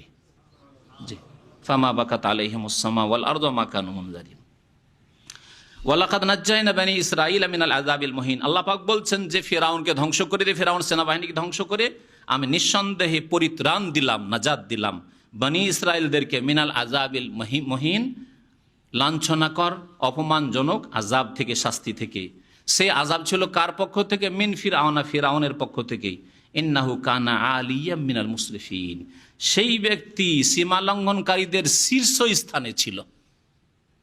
আলিয়ান মানে শীর্ষস্থানে, আর মুসরিফিন মানে যারা সীমা লঙ্ঘনকারী। ইন্নাহু কানা আলিয়া, শুধু সীমা লঙ্ঘনকারী ছিল না বা তাদের অন্তর্ভুক্ত ছিল না, বরং সীমা লঙ্ঘনকারী দুনিয়াতে যত হয় তাদের শীর্ষস্থানে এই ফিরআউন ছিল। আল্লাহ বলছেন ওয়ালাকাদ ইখতারনাহুম আলা ইলমিন আলাল আলামিন, আর আমি মনোনীত করেছি বনি ইসরাইলদেরকে আলা ইলমিন, জেনে শুনে বিশ্বজাহানের ওপর। সেই যুগে আল্লাহ পাক যে বনি ইসরাইলদেরকে মনোনীত করেছেন, সম্মানিত করেছেন, এটা সর্বযুগের জন্য না, কখনকার জন্য? সেই জামানার জন্য যেই জামানায় বনি ইসরাইলদের কাছে আল্লাহ পাক নেতৃত্ব রেখেছিলেন। তারপরে শেষ উম্মত, উম্মতে মুহাম্মাদিয়া আলা সাহেব আফজালুস সালাত ওয়া আতাম্মুত তাসলিম, নবী করিম সাল্লাল্লাহু আলাইহি সাল্লামের উম্মত, শেষ উম্মত। এই উম্মত আসার পরে আল্লাহ পাক, তার আগে বনি ইসরাইলদের বদচরিত্র আল্লাহ দেখে নিলেন, ইহুদিদের দিন বিকৃত করা, তাওরাত বিকৃত করা আল্লাহ দেখলেন, তাদের আল্লাহ পাক রব্বুল আলামিন কুফরি দেখলেন, তাদের বেয়াদবি দেখলেন, তাদের পাপ দেখলেন, বহু নবীদেরকে তারা হত্যা করেছে, তাদের বদচরিত্রের কথা আল্লাহ পাক কোরআনে কারীমের বিভিন্ন দিক থেকে তুলে ধরেছেন। তখন তাদের কাছ থেকে, ইহুদি নাসারাদের কাছ থেকে, বনি ইসরাইল যারা ছিল তাদের কাছ থেকে নেতৃত্ব, কিয়াদত, লিডারশিপ ছিনিয়ে নিয়ে আল্লাহ পাক উম্মতে মুহাম্মাদিয়াকে দিয়ে দিলেন। আর আল্লাহ কোরআনে কারীমে ঘোষণা করলেন কুনতুম খায়রা উম্মাতিন, তোমরা হচ্ছ শ্রেষ্ঠ উম্মত, তোমরা শ্রেষ্ঠ উম্মত। আর উম্মতে মুহাম্মাদিয়া শ্রেষ্ঠ উম্মত যে হয়েছে 1400 বছর আগে, এটা কিয়ামত পর্যন্ত অব্যাহত থাকবে, কিন্তু তাদের গুণ লাগবে 3টি। তা'মুরুনা বিল মা'রুফ, ভালো কাজের উপদেশ দেবে, ভালো কাজ নিজে করবে, অন্যকে করাবে। ওয়া তানহাউনা আনিল মুনকার, অন্যায় থেকে নিজে বিরত থাকবে, অন্যদেরকে বিরত রাখবে। ওয়া তু'মিনুনা বিল্লাহ, আল্লাহর প্রতি ঈমানকে মজবুত করবে। আল্লাহর প্রতি ঈমানই আমাদের দুর্বল হয়ে পড়েছে। তাহলে বাকি মানুষকে উপদেশ দেওয়া ভালো কাজের, অন্যায় বাধা দেওয়া, অন্যায়ের প্রতিবাদ করা, ওগুলি তো গিয়েছে। যার ফলে আল্লাহ পাক রব্বুল আলামিন আবার আমাদেরকে ওই ইহুদি নাসারাদের রাস্তায় আল্লাহ নামিয়ে দিয়েছেন, লাঞ্ছিত অপদস্থ করে দিয়েছেন। আল্লাহ পাক আমাদেরকে এই বালা মুসিবত থেকে যেন উদ্ধার হওয়ার তৌফিক দান করেন, আল্লাহ আমাদের সংশোধন করার যেন তৌফিক দান করেন। আল্লাহ কোরআনে কারীমে এই উম্মতের শ্রেষ্ঠত্বের কথা আরো সূরা বাকারার একটি আয়াতে বলেছেন, ওয়া কাযালিকা জাআলনাকুম উম্মাতান ওয়াসাতা, এইভাবেই আমি জাআলনাকুম, হে মুসলিমরা, হে নবী সাল্লাল্লাহু আলাইহি ওয়াসাল্লাম উম্মতরা, তোমাদেরকে উম্মতে ওয়াসাত করেছি। ওয়াসাত মানে মধ্যপন্থী উম্মত, ওয়াসাত মানে খেয়ারান, তাফসীর কারগণ বলেছেন শ্রেষ্ঠ উম্মত, তোমাদেরকে শ্রেষ্ঠ উম্মত করেছি। আল্লাহ পাক এই নেতৃত্ব যে বনি ইসরাইলদের কাছ থেকে নিয়ে আল্লাহ নবী করিম সাল্লাল্লাহু আলাইহি ওয়াসাল্লাম এবং তার উম্মতকে দিয়েছেন, এর একটা বাস্তব প্রমাণ হচ্ছে নবী সাল্লাল্লাহু আলাইহি ওয়াসাল্লামের মেরাজের সফর। নবী করিম সাল্লাল্লাহু আলাইহি ওয়াসাল্লামের মেরাজের সফর এটা প্রমাণ করলো যে এখন নেতৃত্ব বনি ইসরাইলদের কাছ থেকে চলে আসলো কোথায়? মুহাম্মদুর রাসূলুল্লাহ সাল্লাল্লাহু আলাইহি ওয়াসাল্লাম এবং তার উম্মতের কাছে। এবং তার সাথে সাথে নবী করিম সাল্লাল্লাহু আলাইহি ওয়াসাল্লাম সমস্ত নবীর ইমামতি করলেন বাইতুল মুকাদ্দাসে। ইমাম হলেন কে? মুহাম্মদুর রাসূলুল্লাহ সাল্লাল্লাহু আলাইহি ওয়াসাল্লাম। এর মাধ্যমে প্রমাণ করে দিলেন যে এখন নেতৃত্ব শেষ নবী মুহাম্মদ রাসূলুল্লাহ সাল্লাল্লাহু আলাইহি ওয়াসাল্লাম সাইয়্যিদুল মুরসালিন কাছে চলে এসেছে, শ্রেষ্ঠত্ব তার এবং তার উম্মতের কাছে চলে এসেছে। কিন্তু এতে খুশি থাকলে হবে না শুধু, হ্যাঁ, খুশি থাকার প্রমাণ হচ্ছে আমল করা, সংশোধন করা, আল্লাহ পাক যে দায়িত্ব দিয়েছে দায়িত্ব পালন করা। কোনো ব্যক্তিকে যদি নেতা বানানো হয় তো দুই রকম দেখা যায়। কিছু লোককে নেতা বানানো হলে ওর খুশির শেষ থাকে না, যে যাক জীবনের আকাঙ্ক্ষা ছিল নেতা হওয়া, নেতা তো হইতে পেরেছি, মন্ত্রী তো হইতে পেরেছি, এমপি তো হইতে পেরেছি, চেয়ারম্যান তো হইতে পেরেছি, গ্রামের সর্দার তো হইতে পেরেছি, খুশির শেষ নাই, তাই না? যদি কোনো সংগঠনের আমির বানিয়ে দেওয়া হয়, এই ডিস্ট্রিক্টের দায়িত্ব পেয়েছি, বড় পুরনো আকাঙ্ক্ষা ছিল, দেশের আমির জামাত হইতে পেরেছি, যেমন তোমার কথা নাকি, খুশির শেষ নাই। এই এক শ্রেণীর লোক আছে। আর এক শ্রেণীর লোক না, খুশি না, তার এই বড় দায়িত্ব মাথায় চাপায়, তার এই বোঝা নিয়ে এসে চিন্তাশীল, আল্লাহ এই বোঝা যে আমার উপর আসলো, এই আমানত কি আদায় করতে পারবো? আমি কি আমার ডিস্ট্রিক্টের লোকের খেদমত করতে পারবো, যে জন্য আমাকে জনগণ পাঠিয়েছে এখানে? আমি কি আমার দেশের সেবা করতে পারবো, জাতির সেবা করতে পারবো, জাতির কল্যাণ করতে পারবো, যে জন্য আমাকে প্রতিনিধি করে পাঠিয়েছে তারা? এই বোঝা নিয়ে সে চিন্তাশীল হয় এবং আল্লাহর কাছে কান্না করে যে আল্লাহ তুমি তৌফিক দাও। তাহলে এই আল্লাহ যে শ্রেষ্ঠত্ব দিয়েছে, এই কথা শোনার পরে কোন দলে হবেন? খুশি হবেন না এই গুরু দায়িত্ব পালন করার জন্য আল্লাহর কাছে তৌফিক চাইবেন? আল্লাহ পাক যেন তৌফিক দান করেন। আল্লাহ পাক আমাদেরকে শ্রেষ্ঠ উম্মত বাস্তবে নিজেকে প্রমাণ করার জন্য তৌফিক দান করেন। আল্লাহ পাক তারপর ইরশাদ করছেন, ওয়া আতাইনাহুম মিনাল আয়াতি মা ফিহি বালাউম মুবিন, ওয়া আতাইনাহুম বনি ইসরাইলদেরকে এমন এমন নিদর্শন দিয়েছিলাম, মা ফিহি বালাউম মুবিন, যাতে ছিল সুস্পষ্ট পরীক্ষা। আল্লাহ পাক এমন এমন মুজিজা দিয়েছিলেন মুসা আলাইহিস সালামকে, তা দিয়ে আল্লাহ পাক তাদেরকে পরীক্ষা করেছিলেন। ইন্না হাওলা লা ইয়াকুলুন ইন হিয়া ইল্লা মাউতাতুনাল উলা, এখান থেকে আল্লাহ পাক কাফেরদের কথা উল্লেখ করেছেন, যে কাফেররা পরকালকে বিশ্বাস করতো না, পুনরুত্থানকে বিশ্বাস করতো না, মরার পরে উঠতে হবে, এই হাড্ডি সরে যাবে, গোশত সরে যাবে, তা আবার আল্লাহ পাক প্রাণ দেবেন, আবার জবাবদাহি করতে হবে, এসব কথা বিশ্বাস করতো না। আল্লাহ পাক তাদের সম্পর্কে বলছেন ইন্না হাওলা লা ইয়াকুলুন, এই কাফেররা বলে থাকে বা বলবে ইন হিয়া ইল্লা মাউতাতুনাল উলা, এ তো আমাদের একটি মত মাত্র, প্রথম মত মাত্র, এই প্রথম মৃত্যু, এই মৃত্যুই, ওয়ামা নাহনু বিমুনশারিন, আর আমাদেরকে পুনরুত্থান করা হবে না, আমরা পুনরুত্থিত হব না, আমাদেরকে উঠানো হবে না। এবং তারা তার দলিল প্রমাণ হিসাবে বলতো ফাতু বি আবায়না ইন কুনতুম সাদিকিন, হে মুহাম্মদ সাল্লাল্লাহু আলাইহি সাল্লাম, হে নবী, যদি আপনি বলেন যে আমাদেরকে একদিন উঠতে হবে, তো আমাদের পূর্বপুরুষ যারা হাজার হাজার বছর আগে, 200-500 বছর আগে মারা গেছে, তারা উঠে আসুক, তাহলে একদল উঠে আসলে বিশ্বাস করবে যে ওরা গিয়েছিল, উঠে এসছে, সুতরাং আমাদেরকেও কয়েকশো বছর পর আবার উঠে আসতে হবে, এই ধরনের কথা বলতো। ফাতুবি আবায়ান, আমাদের পূর্বপুরুষদেরকে নিয়ে এসে দেখাও, ইন কুনতুম সাদিকিন, তোমরা যদি তোমাদের কথায় সত্যবাদী হও যে আল্লাহর সামনে জবাবদেহি করতে হবে, উঠতে হবে, এইসব কথায়, এই বলে তারা পরকালকে অস্বীকার করত। আল্লাহ বলছেন মক্কার কুরাইশদের সম্পর্কে, কাফেরদের সম্পর্কে, আহুম খায়রুন আম কওম তুব্বা, এই মক্কার লোকেরা বেশি শ্রেষ্ঠ, বেশি শক্তিশালী না তুব্বা জাতি যারা বসবাস করত ইয়ামানের সাবা এলাকায়। সাবা এলাকায় তাদের বড় শক্তিশালী রাজত্ব ছিল এবং তারা বড় শক্তিশালী জাতি ছিল।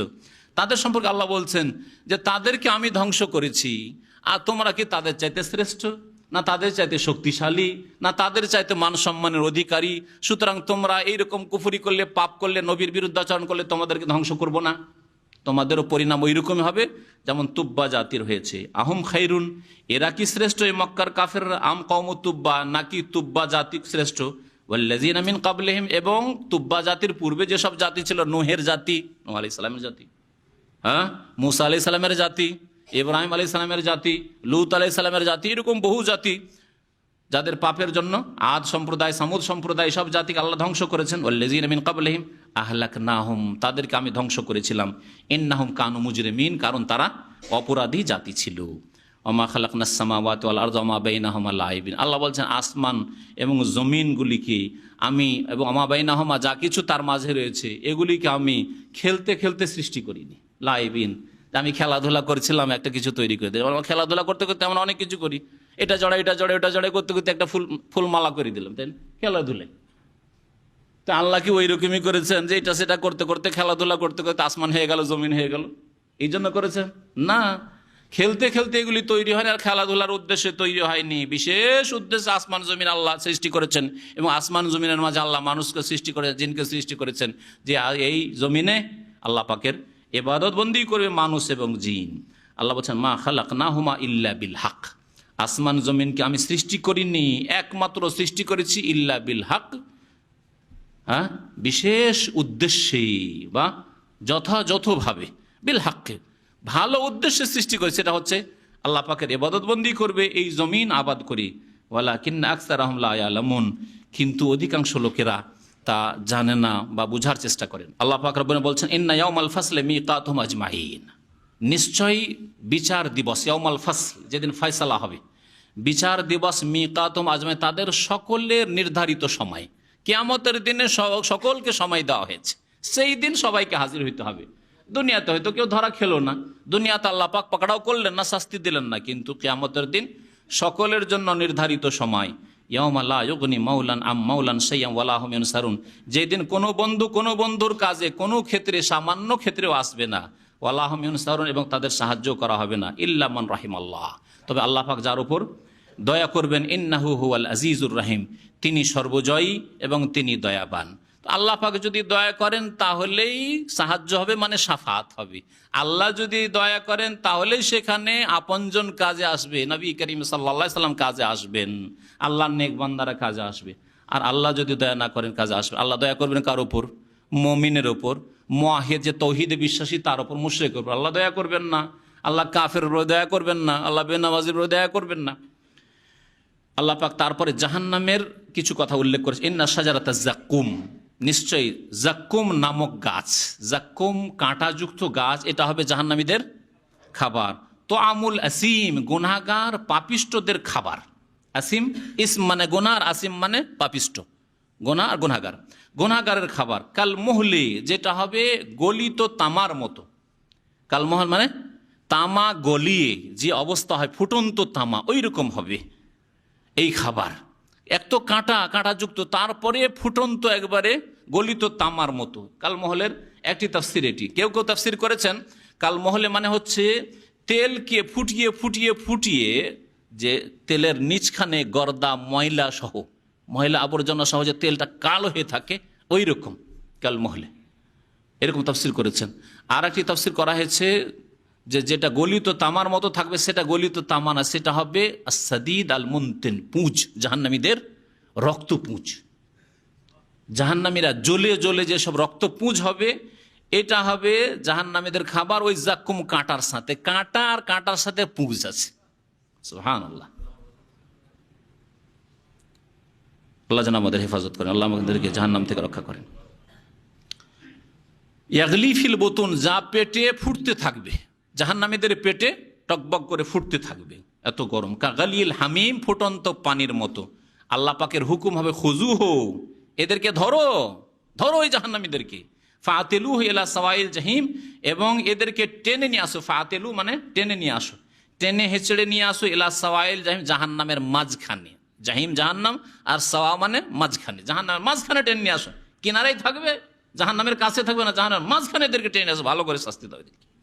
সুম্মা সুব্বু ফাওকা, তাতেই যথেষ্ট হলো না যে জাহান্নামে ফেলে দেওয়া হচ্ছে, জাহান্নামের মাঝখানে ফেলে দেওয়া হচ্ছে। আল্লাহ বলবেন অতঃপর সুব্বু ফাওকা রাসহি, এই জাহান্নামীদের মাথার ওপর ঢালু, মিন আযাবিল হামিম, গরম উত্তপ্ত পানি।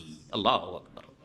যুক, আর আল্লাহর পক্ষ থেকে হুকুম হবে ফেরেশতারা বলে, যুক, চাখো, স্বাদ গ্রহণ করো। যুক ইন্নাকা আনতাল আজিজুল করিম, তুমি তো বড়ই শক্তিশালী ছিলে, আজিজ, বড়ই পরাক্রান্ত দুনিয়াতে ছিলে, বড়ই নেতা ছিলে, বড়ই ধনাঢ্য ছিলে, বড়ই শক্তিশালী ছিলে। আল করিম, বড়ই সম্মানিত ছিলে, তোমার কাছে মানুষরা এসে কথা বলতে সাহস পেত না, বড়ই সম্মানিত ছিলে। ইন্না হাযা মা কুনতুম বিহি তামতারুন, এই জাহান্নাম সম্পর্কে তোমরা সন্দিহান ছিলে। তামতারুন মানে তাশুক্কুন, তোমরা সন্দেহ করতে। পক্ষান্তরে জান্নাতীদের অবস্থা, ইন্নাল মুত্তাকিনা ফি মাকামিন আমিন, নিশ্চয় যারা পরহেজগার, নিশ্চয় যারা আল্লাহ ভীরু, নিশ্চয় যারা সংযত। মুত্তাকিন মানে যারা গুনাহ থেকে বেঁচে থেকেছে, ফরজ অজেব ছেড়ে গুনাহ করেনি, আর হারাম নাজায়েজ কাজ করে গুনাহ করেনি। ইন্নাল মুত্তাকিন, আল্লাহ বলেননি যে শুধু মুমিনিন মুসলিমিন, সুতরাং মুসলিম হইলে জন্মসূত্রে মুসলিম হইলে জান্নাত, এই কথা বলেননি। ইন্নাল মুত্তাকিন, আল্লাহ ভীরু হইতে হবে, সংযত জীবনযাপন করতে হবে, পাপমুক্ত জীবনযাপন করতে হবে। এই মুত্তাকিনরা কোথায় থাকবে? ফি মাকামিন আমিন, নিরাপদ স্থানে বসবাস করবে। কোথায় সেটা? ফি জান্নাতি ওয়ায়ুন, বহু জান্নাতে, ওয়ায়ুন আর বহু ঝর্ণায়। ইয়ালবাসুনা মিন সুন্দসিন ওয়া ইস্তাবরাক, আর তারা পরিধান করবে মিন সুন্দসিন, চিকন পাতলা রেশম। সুন্দস হচ্ছে পাতলা রেশম, ওয়া ইস্তাবরাক হচ্ছে মোটা রেশম। মানুষ দুই রকমই কাপড় পছন্দ করে। দেখেন আজকে গরম লাগছে, একটু পয়সা আছে, পাতলা কাপড় পরে চলে এসছি আমরা, তাই না, সাদা কাপড়। আর যখন দেখবো শীত শীত লাগছে, তখন গরম কাপড় পরে চলে এসছে। তার মানে এতেই বোঝা যাচ্ছে যে না, কিছু পয়সা কমপক্ষে আছে, যে দুই রকম দুই সিজনের কাপড় রাখতে পারছেন। পক্ষান্তরে এমন একটা যুগ ছিল আমাদের, আবার আপনাদের অনেকের ছিল, যে যেই যুগে পৌষ মাঘ মাসের শীতে যেই কাপড় পরেছি সেটাই বৈশাখ জ্যৈষ্ঠী আর আষাঢ় শ্রাবণের গ্রীষ্মকালে সেই কাপড়, মোটা তো মোটাই আর পাতলা তো পাতলা, একই অবস্থায় ঠান্ডায় কাটাতে হয়েছে, হয়নি? অভাবের কারণে। তো আল্লাহ পাক রব্বুল জান্নাতীদেরকে যা ইচ্ছা তাই দিবেন। মানুষের মনের চাহিদা, যখন যেমন সিজন তখন তেমন কাপড়। পয়সাওয়ালা ব্যবসায়ীদেরকে দেখেছেন আদি কাপড়, সুতি আদি কাপড়ের জামা পরতে দেখেছেন, পাঞ্জাবি পরতে দেখেছেন। হ্যাঁ, পয়সা আছে বলেই তো, পয়সা না থাকলে পারতো। হ্যাঁ, তো আল্লাহ পাক রব্বুল আলামিন বলছেন যে তারা পরবে পাতলা রেশম, ওয়াইস্তাবরাক আর মোটা রেশম, আর মুতাকাবিলিন আর সামনাসামনি হয়ে বসবে। সম্মানজনক বসা হচ্ছে সামনাসামনি বসা, তাই না? আমি বসে আছি, আমার সামনে আপনারা মুখোমুখি হয়ে বসে আছেন, মুতাকাবিল মানে মুখোমুখি হয়ে বসা। আর পক্ষান্তরে আসামিদেরকে দাঁড় করা হয়, বসানো হয় কোন দিকে? হ্যাঁ, যে দেয়াল আছে, দেয়াল দিয়ে মুখ করে, পাশাটাই দিকে করে আসামিদেরকে। জাহান্নামীদেরকে এইরকমভাবে শাস্তি দেওয়া হবে। আল্লাহু আকবার। কাযালিকা ওয়াজাওয়াজনাহুম বিহুরিন ঈন, আল্লাহ বলছেন এইরকম ভাবে আমি জান্নাতীদেরকে নিয়ামত দেব। ওয়াজাওয়াজনাহুম, তাদের বিবাহ পড়িয়ে দেব। সুবহানাল্লাহ, আল্লাহ বলছেন বিবাহ পড়িয়ে দেব বিহুরিন ঈন, হুরে ঈনের সাথে। বেহুর, হুর হাওরার বহু বচন, মানে সুন্দরী সুন্দরী রমণীর সাথে। আর ঈন আয়নার বহু বচন, মানে ডাগর ডাগর চোখওয়ালি রমণীদের সাথে। সুবহানাল্লাহ, তাদের চোখ হবে খুব বড় বড়, সুতরাং চোখ বড় হলে দেখতে সুন্দর লাগে মেয়েদেরকে। আর তার সাথে রং যদি খুব ফর্সা হয়, উজ্জ্বল হয়, তাহলে দেখতে সুন্দর লাগে। হুরে ইনদের এই গুণ। আর তাদের এই গুণ মানে শুধু বোঝানোর জন্যই বলা হয়েছে, মনে করবেন না যে দুনিয়ার কোনো সুন্দরী কোনো সুন্দরীদের মতো সুন্দরী হবে। নবী করিম সাল্লাল্লাহু আলাইহি ওয়াসাল্লাম বলেছেন যে কোনো হোর যদি একবার দুনিয়াতে এরকম একটা উঁকি দেয়, পুরো মুখটা বের এইরকম করে একটু যদি ওকে মেরে দেখে, লা আজাত দুনিয়া ওমা ফিহা, দুনিয়া এবং আসমান জমিনের মাঝে যা কিছু আছে সব কিছু আলোকিত হয়েই থেকে যাবে, আলোকিত হয়ে থেকে যাবে। সুবহানাল্লাহ। নবী করিম সাল্লাল্লাহু আলাইহি ওয়াসাল্লাম বলেছেন যে হুরেইনদের মাথার যে খেমার, ওড়নাটা, এই ওড়না, ওয়ালা নাসিফুহা খায়রুম মিনাদ দুনিয়া ওমা ফিহা, দুনিয়াতে যত সম্পদ আছে, মাটির তলায় খনিজ সম্পদ আছে, যত সোনা দানা মণিমুক্তা আছে, দুনিয়ার সমস্ত মানুষের বাড়িতে যত সম্পদ আছে, সমস্ত কিছুর চাইতে শ্রেষ্ঠ, মূল্যবান, ভালো হচ্ছে ওই জান্নাতের একজন হুরের মাথার ওড়নাটা। আল্লাহ পাক তা দেবেন মুত্তাকি পরহেজগারদেরকে। আল্লাহ পাক আমাদের সকলকে যেন জান্নাতুল ফিরদাউস দান করেন। আল্লাহ আমাদের জুমার দিনের এই দোয়া আল্লাহ পাক যেন কবুল করেন। আল্লাহ পাক বলছেন ইয়াদউনা ফিহা বিকুল্লি ফাকিহাতিন আমিনিন, সেখানে তারা ডাকবে। ইয়াদউনা ফিহা, ডাকবে, ফিহা জান্নাতে, বিকুল্লি ফাকিহাতিন, প্রত্যেক রকমের নানান রকমের ফলমূল নিয়ে, আমিন, নিরাপদ অবস্থায়, কোনো ভয় ভীতি নেই। এক তো নিরাপদ, কারণ ভয় থাকলে তো পেটে আবার দানা ঢুকে না, তাই না? ভালো ভালো খাবার যদি সামনে রাখা থাকে আর ভয় থাকে, দানা ঢুকবে? হ্যাঁ, কখনো পেটে খাবার ঢুকবে না। তো নিরাপদ থাকবে, আর সেখানে নানান রকমের ফল, যা ইচ্ছা হবে তাই নিয়ে ডাকবে। যেতে হবে না যে উঠে যেতে হবে, সেলফ সার্ভিস। আজকালকার বড় বড় পার্টিতে কি হচ্ছে, সেলফ সার্ভিস, নিজে উঠিয়ে খাও তো খাও, না হলে 5 স্টার হোটেলে গিয়ে খান, সেখানে নিজে উঠিয়ে খেতে হবে। আমরা ওই পিস টিভিতে গিয়েছিলাম হোটেলে, তো আমাদেরকে নিজে উঠিয়ে খেতে হবে। তো রাখা আছে, যেটা ইচ্ছা আপনি খান, উঠিয়ে দেবেন না। না, জান্নাতে শুধু ইচ্ছা করতে হবে, ইচ্ছা করতে হবে, ইচ্ছা করলেই খাবার চলে আসবে। আল্লাহ বলছেন ইয়াদউনা ফিহা, সেখানে তলব করবে, বলবে এটা লাগবে এটা লাগবে, ইচ্ছা করলেই চলে আসবে সেটা। সুবহানাল্লাহ। কুতুফুহা দানিয়া, আল্লাহ বলেছেন যে জান্নাতের গাছের ফলগুলি তাদের নিকটে এমনিতেই মন হইলেই চলে আসবে, পারতে হবে ওইটা লাগতো। অনেক সময় দেখা গাছ পাকা আম, কত মজা, আমরা খেয়েছি গাছ পাকা আম, কিন্তু আমটা পারতে পারছি না। হ্যাঁ, নিরাশ হয়ে থেকে গেলাম, অনেক ঢেল মারলাম, কিন্তু আম পড়লো না, তাই না? এটা হবে না, পারতে হবে না, কষ্ট করতে হবে না। কুতুফা দানিয়ে, কাছে চলে আসবে আপনার মুখের কাছে। আল্লাহু আকবার। আল্লাহ পাক ইরশাদ করেছেন লা ইয়াযুকুনা ফিহাল মাউতা ইল্লাল মাউতাতুল উলা। আর একটা দুশ্চিন্তা, কোনোদিন যদি মরে যায়, এটা চিন্তা, তাই না? এখনো দুশ্চিন্তা লাগে যে এত সুন্দর বাড়ি করলাম, এত সুন্দর একটা নতুন গাড়ি করলাম, হঠাৎ করে যদি মরে যায় তো গাড়িটা কে ব্যবহার করবে রে? লাগে না মাঝে মাঝে দুশ্চিন্তা? জান্নাতে এত সুন্দর নিয়ামত পাওয়ার পরে এই যদি দুশ্চিন্তা থেকে যেত, কি জানি কখন যদি মরে যায় তো সব গেল, এইটা হবে না। আল্লাহ বলছেন লা ইয়াযুকুনা ফিহাল মাউতা, এই জান্নাতে কোনো মতের আসাদন গ্রহণ করবে না, ইল্লাল মাউতাতুল উলা, ওই যে প্রথম মত হয়েছে, ওই দুনিয়া থেকে যে মত হয়েছে, মৃত্যু হয়েছে, ব্যাস, আর কোনো মত হবে না। ওয়াকাহুম আযাবাল জাহিম, আল্লাহ পাক তাদেরকে রক্ষা করবেন, বাঁচাবেন জাহান্নামের আযাব থেকে জান্নাতীদেরকে, মুত্তাকিনদেরকে। ফাযলাম মির রাব্বিকা, এটা তাদের আমলের বিনিময় নয়, বরং বলছে তোমার রবের পক্ষ থেকে এটা অনুগ্রহ স্বরূপ। আল্লাহর যদি অনুগ্রহ না হইতো, তোমার আমল দিয়ে তুমি আল্লাহর হক আদায় করতে পারতে না, আর জান্নাত পেতে না। ফাযলাম মির রাব্বিক যালিকা হুয়াল ফাউজুল আযীম, আর এটি হচ্ছে সবচেয়ে বড় সফলতা, কামিয়াবি।